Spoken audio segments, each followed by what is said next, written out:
दोस्तों आज मैं आया हूँ एक बहुत ही पुराने मतलब एक्सपीरियंस्ड पोल्ट्री फार्मर के पास, जिनके 2 पोल्ट्री शेड है। सबसे पहले सर आप अपना नाम बता दीजिए दर्शकों को। मेरा नाम मोहम्मद नयाब है। आप कितने टाइम से पोल्ट्री फार्मिंग कर रहे हो? 6 साल हो गए। और आपने ये 2 शेड जैसे बना रखे हैं, तो इनके बीच की दूरी बता दीजिए दर्शकों को, क्योंकि बहुत सारे किसान भाई ये कहते हैं कि पोल्ट्री फार्म से दूसरे पोल्ट्री फार्म की दूरी कितनी होनी चाहिए।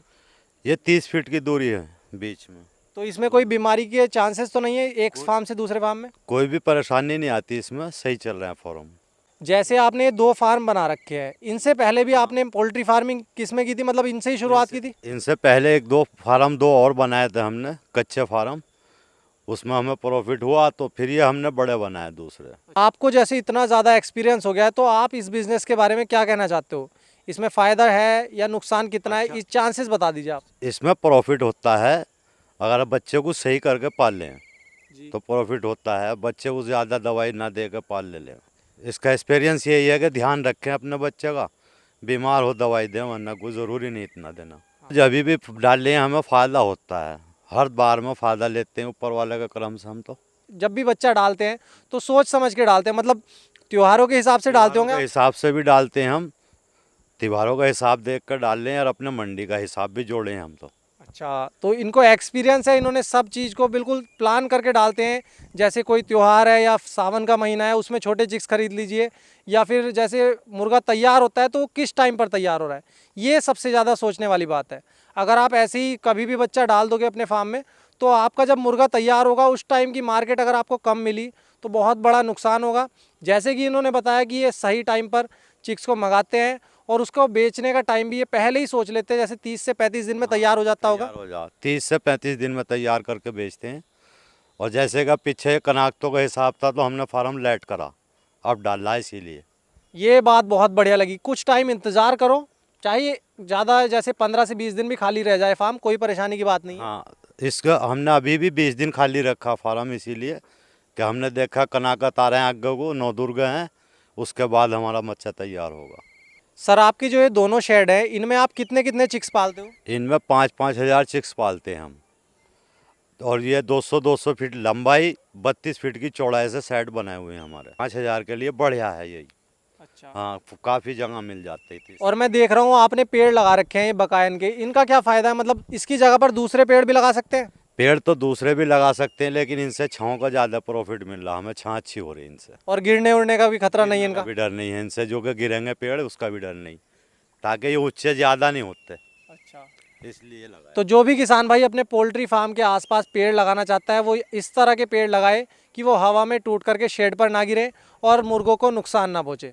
जैसे कि मैं देख रहा हूँ आपने दोनों पोल्ट्री फार्म के लिए अलग अलग वाटर टैंक रख रखे हैं, तो ऐसा क्यों कर रखा है आपने?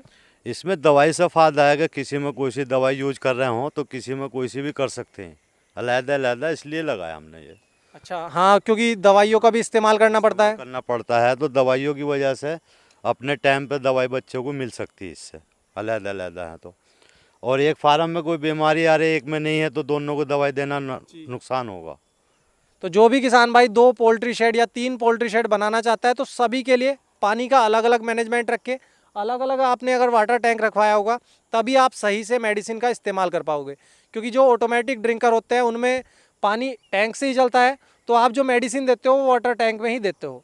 जैसे आपने ये टैंक दोनों बाहर रखवा रखे हैं, तो ये गर्म भी हो जाता होगा इसके अंदर का पानी? जैसे इनका पानी गर्म यूँ नहीं हो पाता कि इस पर टाट या मुंजी की पुराली पैक में पैक कर देते हैं गर्मी के समय में।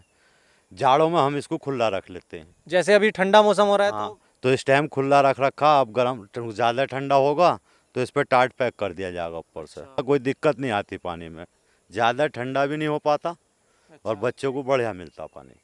तो कोई भी किसान भाई अपने फार्म के बाहर इस तरह से टैंक रख रहा है, तो उसको ध्यान रखना है, गर्मियों में जैसा इन्होंने बताया वैसा मैनेजमेंट करें, और सर्दियों में आप खुला भी रख सकते हो। आपको जैसे इतना ज़्यादा एक्सपीरियंस हो गया है, तो आप किसान भाइयों को बताइए कि कौन से मौसम में पोल्ट्री फार्मिंग करनी चाहिए। क्या दोनों तरह के मौसम में, ठंड में और गर्मी में हो जाती है? मौसम तो कोई सा भी हो, बच्चा पालने की यह है कि ठंडा मौसम है तो अंदर का वेंटिलेशन सही दे लें उसको, भट्टी वट्टी चला लें अपनी। अच्छा। और गर्मी का है तो उसको ठंडा का मौसम दिया जाए, पंखा चला ले जावे।